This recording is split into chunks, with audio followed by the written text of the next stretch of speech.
आदिवासी विकास प्रकल्प कार्यालय चंद्रपूरच्या वतीने शासकीय आश्रम शाळा बोर्डा येथे उन्हाळी शिबिराच्या उद्घाटनाचा कार्यक्रम पार पडला।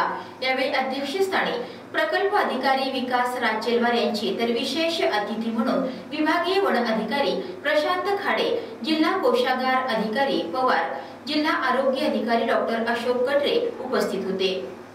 सुरुवातीला भगवान बिरसा मुंडा, वीर बाबूराव शेडमाके, छत्रपती शिवाजी महाराज यांच्या प्रतिमांचे पूजन करून कार्यक्रमाचं उद्घाटन करण्यात आलं। यावेळी प्रशांत खाडे यांनी उन्हाळी शिबिर पहिल्यांदाच या प्रकल्पात राबवत असल्याने या उपक्रमाचं कौतुक केलं आणि विविध शैक्षणिक उपक्रमांद्वारे विभागातील सर्व विद्यार्थ्यांचा गुणवत्ता विकास वाढवण्याचा प्रयत्न स्तुत्य असल्याचं मत व्यक्त केलं।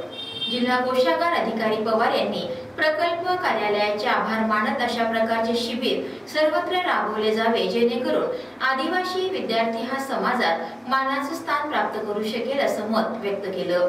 कार्यक्रमाचे प्रास्ताविक RS मोटगिरवार सहाय्यक प्रकल्प अधिकारी यांनी केलं। यावेळी शासकीय माध्यमिक आश्रम शाळेतील सर्व प्रशिक्षक, मार्गदर्शक, शिक्षक, शिक्षकेतर कर्मचारी वृंद आणि विद्यार्थी उपस्थित होते।